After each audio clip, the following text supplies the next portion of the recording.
Muito bem, meus irmãos. Quem encontraram, diga amém. Jesus, vendo a multidão, subiu a um monte e, assentando-se, aproximaram-se dele os seus discípulos. Versículo 2. Bem-aventurados os pacificadores, porque eles serão chamados filhos de Deus. Amém. Podeis assentar em nome do eterno e todo-poderoso Deus. Queridos irmãos, nós estamos meditando um pouco sobre paz. Já estivemos falando alguma coisa sobre a paz. Para contextualizar, paz tem mais sinônimo e significado de estado de segurança e não necessariamente a ausência de conflito. A paz não é a ausência de conflito necessariamente, mas é o estado de se sentir seguro, é o estado de tranquilidade independente de como as coisas estejam transcorrendo. Amém? Mas pacificador é um profissional que trabalha com elemento chamado paz. Daí deriva o termo pacificador. Pacifista deriva do termo paz. E sendo o seu elemento de trabalho a paz, o Senhor Jesus traz algo muito nobre e digno. O entendimento de que os que tais praticam, os que se dedicam, se esmeram na prática da paz, estes são chamados, são reconhecidos como filhos de Deus. Mais uma vez eu quero reforçar que o entendimento das bem-aventuranças não é uma segregação ou uma divisão de classes de pessoas que servem a Deus. Não é. Amém? Daqui já se tira. Sem ser pacificador, não é reconhecido como filho de Deus. Amém? Isso é matemática pura, ciências exatas. Sem ser pacificador, não é filho de Deus. Amém? Muito bem. Não é filho de Deus. E daqui a preocupação de nós entendermos o que é paz.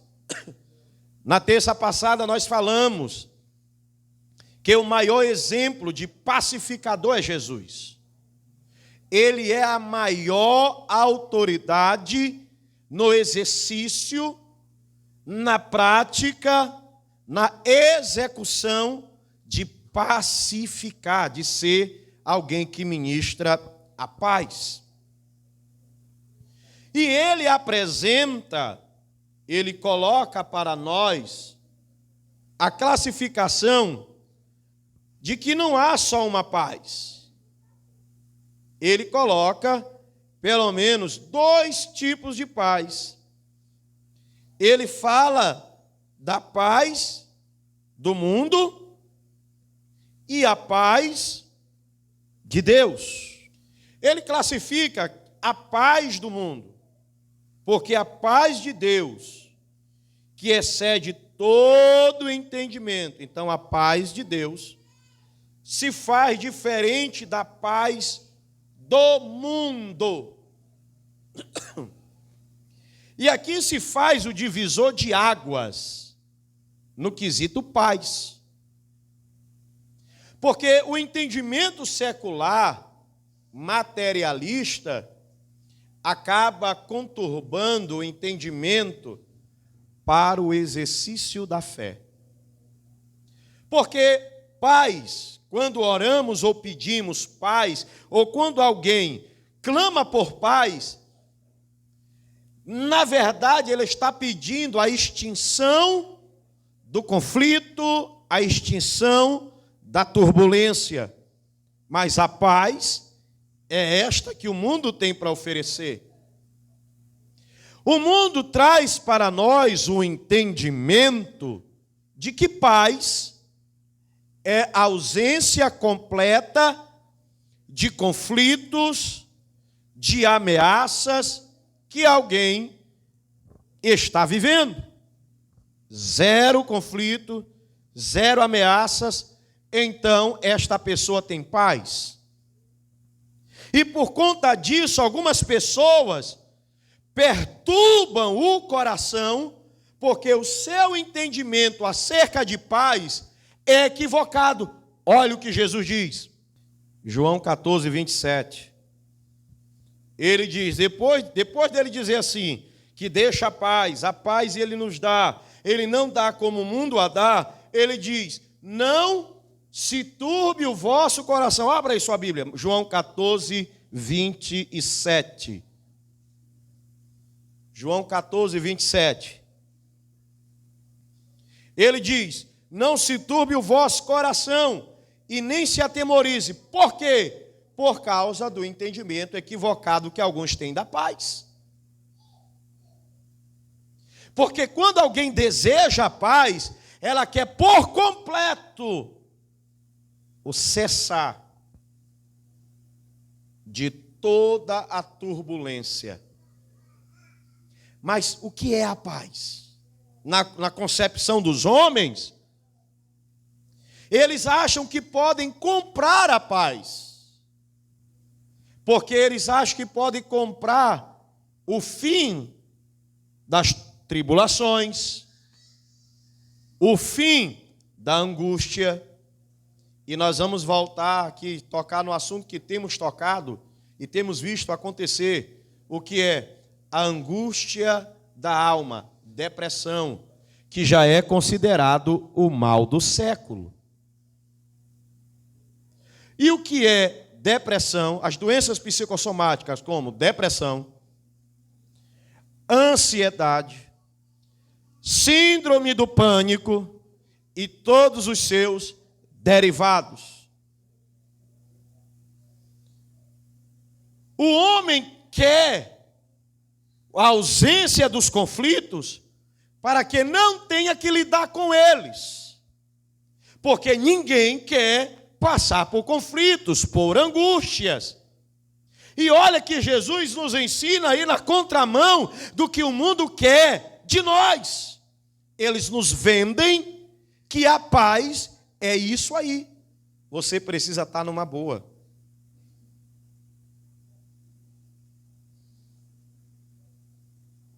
Não, para você ter paz, você tem que ter as suas autorrealizações. Você tem que ter conquistas, se sobrepor, alcançar as metas e metas materiais. Entendam isto. E o que ocorre? Mesmo que alcance tudo isto, nós estamos vendo pessoas com alto poder aquisitivo, com grande influência na sociedade, pessoas com grande influência no quadro geopolítico, tendo as doenças da alma, a ausência de paz. Nós temos, irmãos, comediante, olhe para mim, rico, comediantes ricos que estão tendo depressão. Fazem os outros rir, mas não tem alegria dentro do seu coração. Nós estamos vendo pessoas que são mandatárias de destinos da nação, também comprando felicidade e paz na farmácia. Porque não conseguem a paz mesmo depois de realizarem as suas conquistas.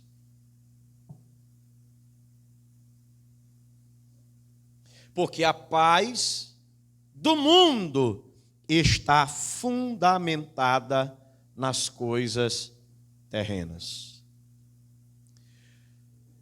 Quando Satanás tenta Jesus lá no deserto, ele sugere para Jesus algo para trazer a paz. E o que foi? Tu está angustiado. 40 dias e 40 noites sem comer, tu está com fome. E por causa da fome, da necessidade, alguns logo se angustiam. Nós estamos vendo pessoas, psicólogos, filósofos e outros da áreas de humanas justificar criminalidade por causa da necessidade. Vocês estão me entendendo? É o que Satanás ofereceu para Jesus. Justifica o teu erro pela tua necessidade.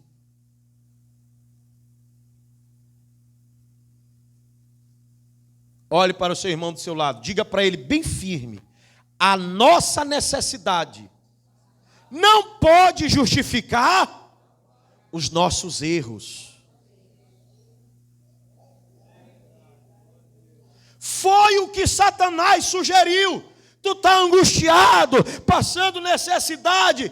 Tu é filho de Deus. Vai lá, fura a fila, faz algo aí, transforma esta pedra em pão.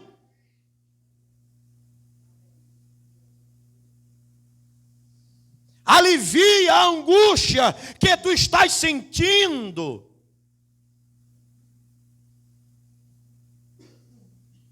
Esta é a proposta do mundo. É isso que o mundo está propondo para dar paz àqueles que ele quer trazer, o que quer arrebanhar. Os irmãos estão caminhando comigo até aqui?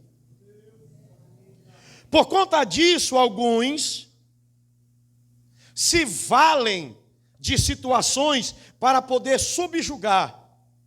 Irmão, um outro fundamento da paz do mundo é a soberba e é a arrogância. Irmão, tem gente que a gente dá a paz, leva nome de crente, porque tem cartão de membro da igreja. E não tem paz, não produz paz. Sabe quando nós nos tornamos alguém? Agora, será que a gente percebe? Alguém que não é confiável. É alguém que não traz paz. Tem a língua ligeira, como diz lá em Provérbios, para espalhar o mal no meio do povo. Provérbio diz assim, que não colocando a lenha, apaga-se o fogo. Quer ver o fogo se apagar? Não joga a lenha em cima. Mas parece que aquela máxima que é do mundo se faz prevalecer no meio do povo. Qual é? Eu quero é ver o circo pegar fogo. Nós não somos de quem quer ver circo pegar fogo. Nós somos daquele que quer apagar o fogo do circo. Os irmãos estão entendendo? Em nós se extingue toda a confusão. A Bíblia diz que palavras duras faz o quê, irmãos? Suscitam ira, mas a resposta branda suscita o furor. E qual é? desvia o furor. Qual é a questão? É quem vai estar com a resposta branda. Quem? Quem, irmão James? Irmão Clédio? Quem vai estar? Quem é o responsável pela resposta branda?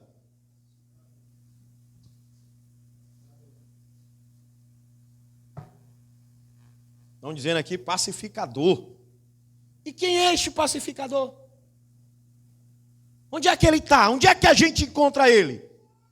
Onde é que encontra o pacificador? Aonde, Ezequias? Aonde nós encontramos o pacificador? Ou os pacificadores? A gente começa a encontrar ele no banheiro de casa. O indivíduo que aparece no espelho, quando você vai lá, é ele ou ela.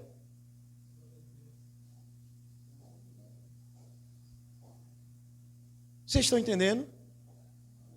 Eu não posso esperar o outro. A responsabilidade é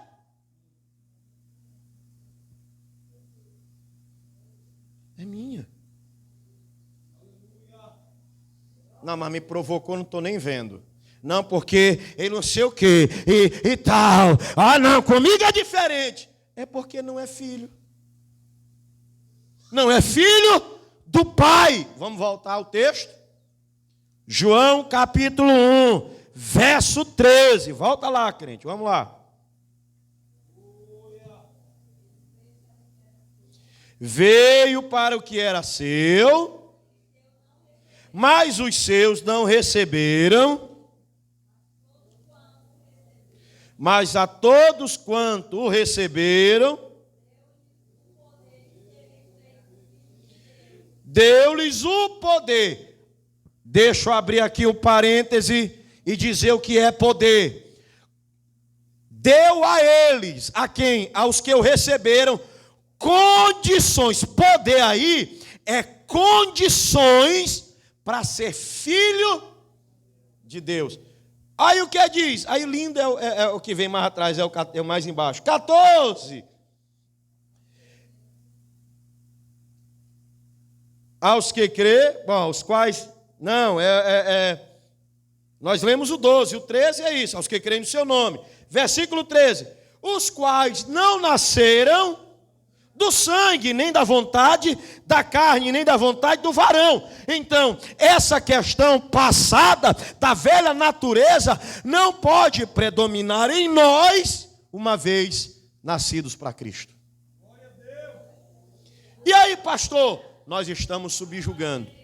E deixa eu dizer aqui, ó, traga enxada, não trabalhe com pá num culto. Tem crente? Irmãos, eu vou falar isso várias vezes, nasci no evangelho, eu sei como é que é. Rapaz, deu certinho com fulano. Ó, Beltrano. Mas se fulano tivesse aqui hoje, não é? Nós temos essa tendência maligna de querer botar para alguém. Mas Deus está tratando individualmente. Por que, pastor, o senhor diz isso? Cada um prestará conta do outro diante de Deus. Amém? Amém não. Cada um dará conta de si. Então não adianta vir para o culto com pá. Isso aqui para fulano. Isso aqui para Beltrano. Puxa para ti e vive diante de Deus e será uma bênção. Por quê? Porque o exercício da fé é individual e intransferível. Eu preciso tomar a decisão, independente do outro, em fazer a vontade de Deus. Nós sabemos que salvação é individual ainda, sabemos? Sim ou não? Salvação ainda é individual. Ainda é. Eu penso que não vai mudar. A Igreja Católica está com a ideia de fazer uma nova Bíblia. A Xuxa também já disse que a Bíblia está ultrapassada. Vai ver na nova Bíblia coloca aí a ideia do eu vou ser salvo, aí eu salvo o James também. Entendeu? Eu me salvei. Senhor, eu salvei o James também, eu fiz por ele, por aquele outro. Talvez, nessa nova Bíblia, a gente consiga melhorar aí a questão da salvação, porque Deus não soube fazer. Eu acho que ele estava de mau humor, alguma coisa, e não é boa essa forma. Então vai ser necessário uma nova Bíblia. Por quê, pastor? Porque é assim. E nós vamos prestar conta, cada um diante de Deus. Então compete a nós, acima de qualquer coisa, o quê? Fazer a vontade de Deus. Compete a nós. Nós não puxamos a homens. A nossa natureza genética herdada pelos nossos pais não justificará os nossos erros diante do Eterno. Quem nós somos precisa ser moldado por aquilo que Ele é. Jesus disse: vinde a mim e aprendei de mim que sou manso e humilde de coração. O aprendizado de ser uma nova criatura, aprendemos com Ele, o Senhor. Porque Ele é o primogênito. O primogênito dos seus irmãos é Ele. Ele é o nosso exemplo. É Ele que é a nossa referência. Por quê, pastor? Porque o estado de paz se faz tão necessário, porque sem Ele é impossível levar qualquer coisa à frente. Sem segurança em qualquer relacionamento, não vai durar muito tempo, irmãos. Não é ausência de conflito. Vamos lá, olha aqui para mim. Aqui tem uma prática dos homens viajarem. Passam tantos meses fora, vão atrás de buscar o sustento. Imagine se a companheira não transmite paz para um homem desse. Ou seja, ele está lá, a preocupação dele pode ser outra coisa, menos algo que acabe com o casamento dele. Isso é segurança. Isso é paz no relacionamento. E queridos, hoje esse negócio está tão difícil, porque assim, a busca de autossatisfazer vem querer justificar o próprio erro. Sabe, né? Eu estava carente e não sei o quê, ou então porque e tal, tapioca virou. Explica e tenta justificar erros.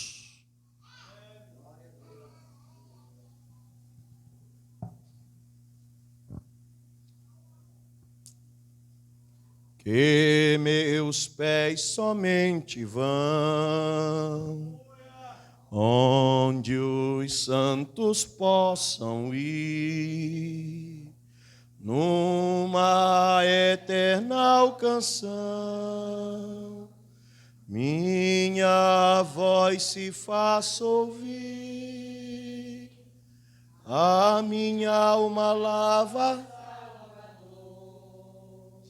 no teu sangue puro carmesim. Minha vida toma para ser Senhor, tua para sempre sim. Deu para entender? A gente caminha, devemos caminhar aonde os santos podem passar. Porque a paz que o mundo tem para nos dar, ela não é duradoura. Na realidade, ela é utópica. Eles não experimentam esta paz, eles correm, ela está desenhada lá.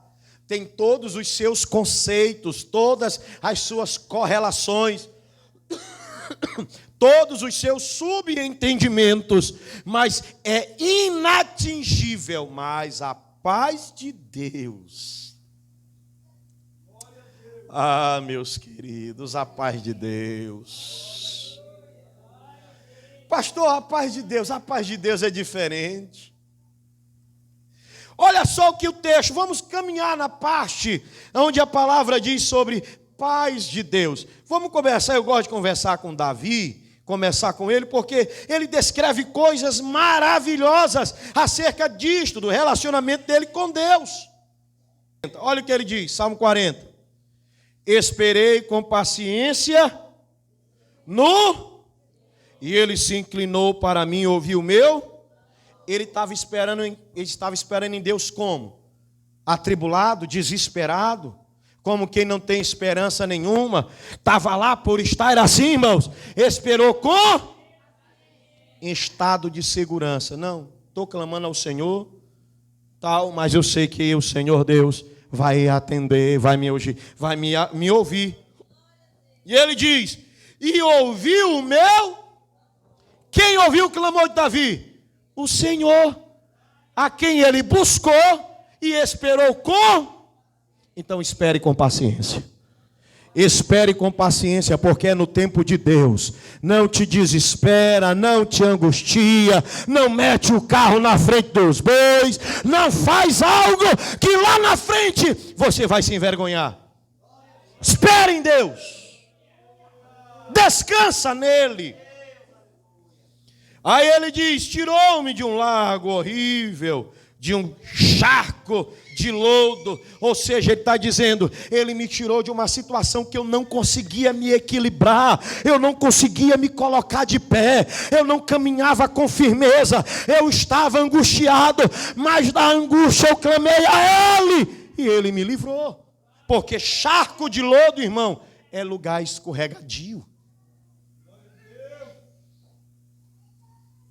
Amém? Ele está dizendo que ele estava em um lugar escorregadio, ele não estava se sentindo seguro, era um negócio complicado, mas ele estava clamando a Deus. Eu sei que Deus vai me ajudar. Eu sei que Deus vai me ajudar.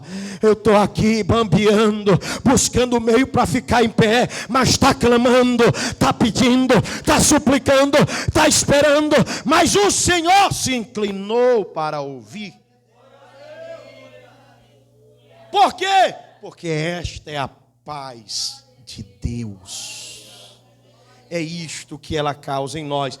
46, verso 4 diz assim: bem-aventurado o homem que põe no Senhor a sua confiança e que não respeita os soberbos e nem se desvia para a mentira.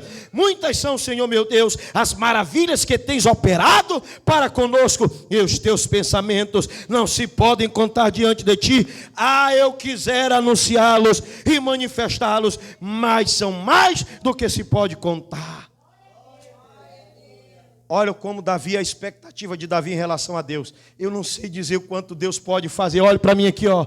Ninguém pode traçar planos para Deus. Deus vai resolver assim. Deus vai fazer desse jeito. Então Deus dessa maneira vai agir. É isso que Davi está dizendo. Os planos de Deus são incontáveis. Ele tem várias maneiras de agir para me socorrer e para me ajudar. Por isso eu posso confiar nele. Descansa nele, confia. Porque embora que você ache impossível, porque você entendeu, não, por aqui não dá, descansa nele, porque o plano dele é mais alto. São mais do que se pode contar. Então creia que Deus tem a forma e a maneira para tratar conosco. Salmo 46, olha a paz. A paz de Deus. Davi estava numa situação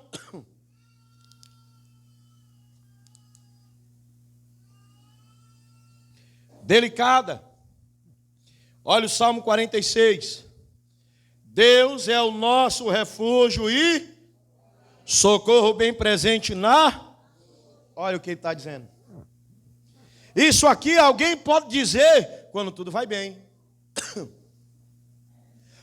Mas a dizer que Deus é refúgio quando a despensa está cheia, né? Quando tudo que a gente planeja está acontecendo. Mas é bom.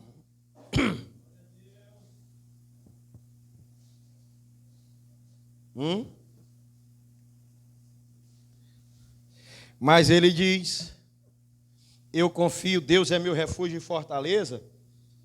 E ele está dizendo aos seus ouvintes: pelo que não temeremos, ainda que a terra se mude. Aleluia. Ainda que os montes se transportem para o meio dos mares, ainda que as águas rujam e se perturbem, ainda que os montes se abalem pela sua braveza. Davi está descrevendo um cenário caótico, algo que foge à razão humana. Ele está descrevendo situações que nós não conseguimos explicar como foi que chegou e nem sabemos como vamos sair. E porque isso está acontecendo. É algo que não dá para se descrever, mas dá para saber de uma coisa: não é bom.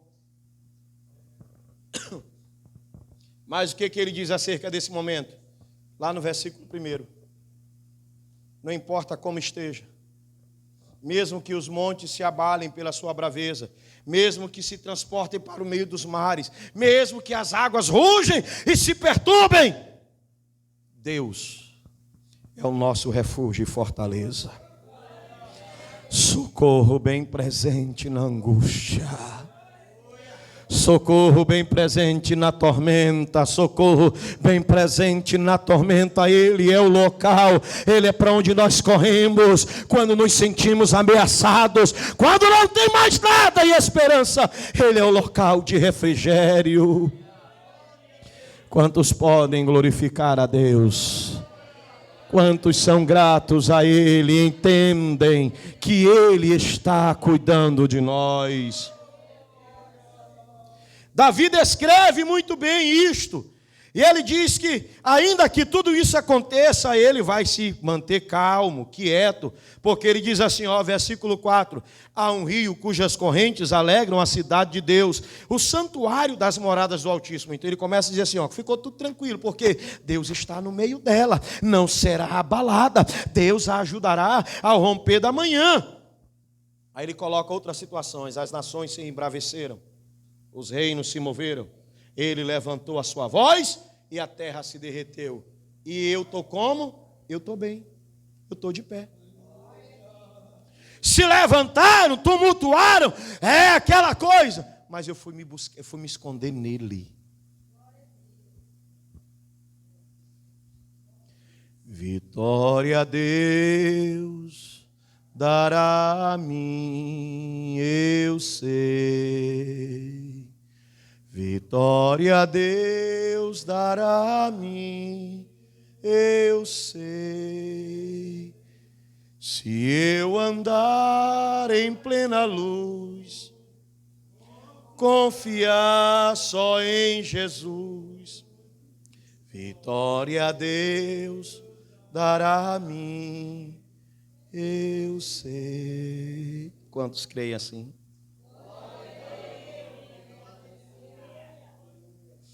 Oh, aleluia! A paz que Jesus dá, eu deixo-vos a paz, a minha paz vos dou, eu não vos a dou como o mundo a dá. Então não se turbe o vosso coração e nem se atemorize.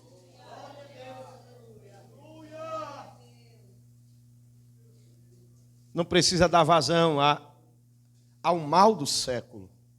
Descansa em Deus. Descansa em Deus, descansa nele. Ele é fiel. Ele é fiel.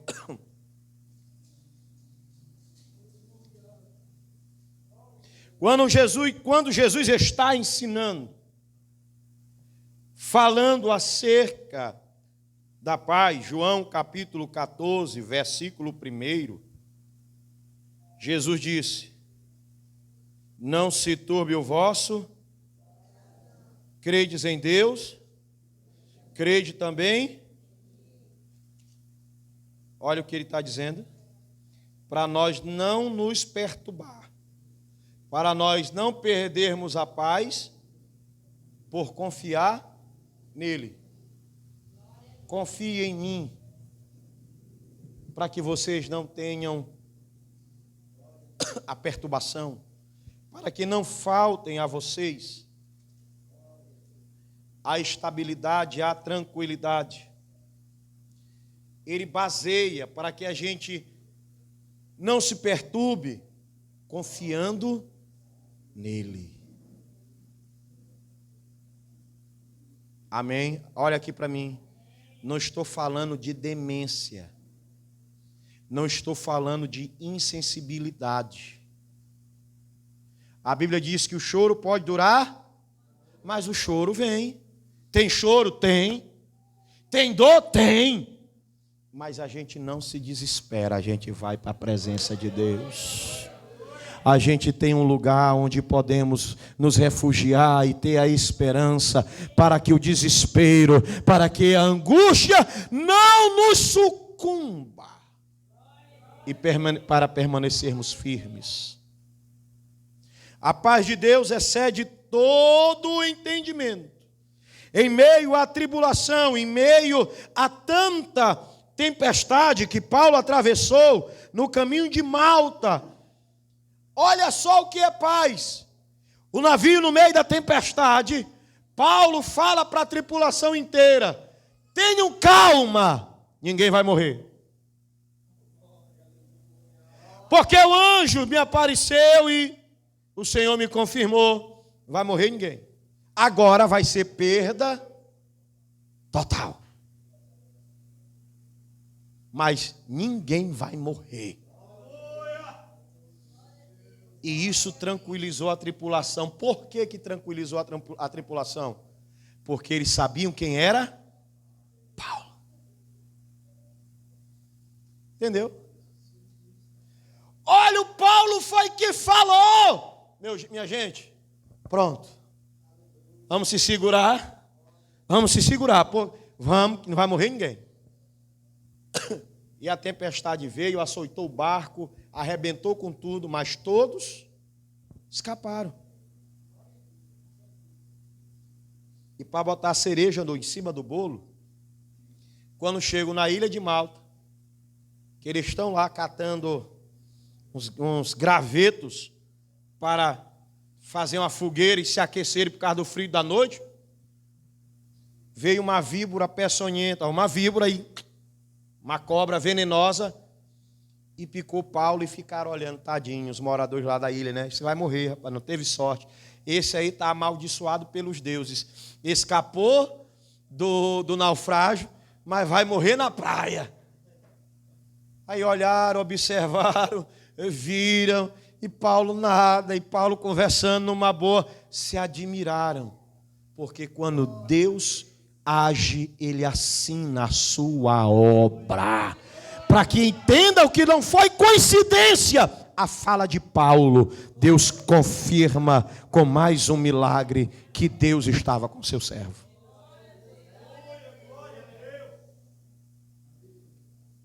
Se dispõe a ouvir a palavra de Deus e a abençoar a sua casa, o seu irmão. Irmão, tem situações de pessoas, escute bem. Você quer ser abençoado, seja bênção. Não na sua vida, bênção na vida das pessoas. Porque tem gente que acha que Deus é obrigado a abençoar. Irmão, Deus nos abençoa à medida que abençoamos alguém. Tem gente, irmão, que é um verdadeiro mar morto. Tem crente que parece um mar morto. Pastor, eu não estou entendendo. O mar morto, irmão, não tem vida. Não tem peixe. Você sabe por que o mar morto não tem peixe, não tem vida nele? Porque ele retém as águas. A água não corre. E por a água não correr, aí a água da chuva lava os montes e todo o sal fica concentrado ali. Aí evapora, porque no verão a água evapora, fica concentrando o número de sal. Aí recebe a água do Jordão e nada da água escorrer. não há oxigênio na água. E tem crente que é assim. Recebe de Deus e não passa. Resultado, mesmo que está ouvindo de Deus, não gera vida nele, porque só gera vida quando de nós passa para alguém.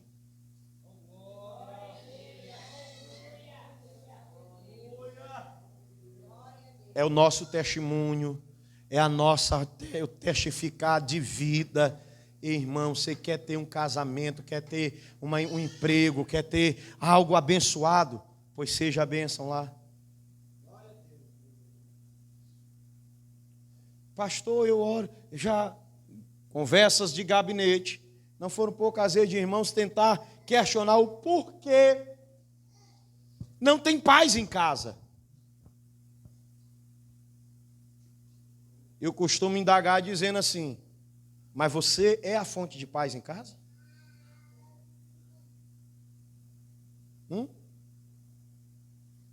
Você é a fonte de paz? Porque querer ter uma coisa, querer alguma coisa sem ter, difícil.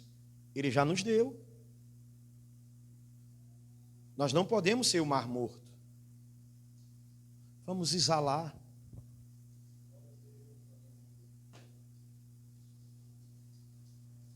Tem casamentos que não têm se sustentado, têm desmoronado, já se desfizeram, porque não entenderam o que é pacificador. Faltar o culto de doutrina que tratou isto aqui. Vocês estão entendendo a importância do culto de doutrina? Como isso aqui é libertador? Pastor, quer dizer que eu tenho que ser um profissional da paz e aprender com Jesus. Nós precisamos aprender com Jesus. Briga dois quando um... Quem já ouviu esse ditado? Já ouviram? Briga dois quando um quer? Nunca viram? Basta um querer. Se um querer, dois briga. Alguém tem que querer. Só briga dois. Quando um não quer, dois não brigam.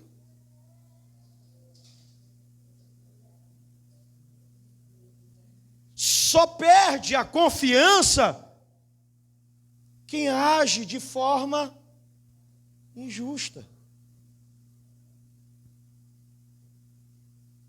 E um dos fundamentos disso é o egocentrismo.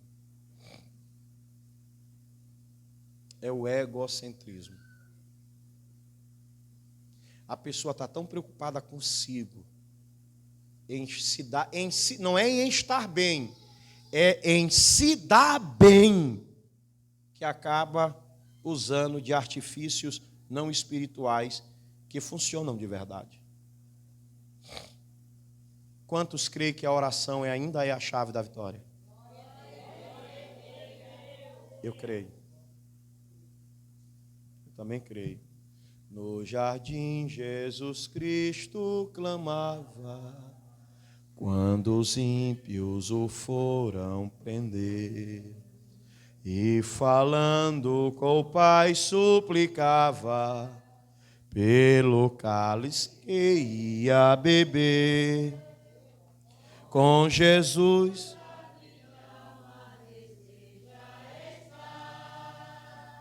no jardim em constante oração, quando a noite chegar e o... Aleluia.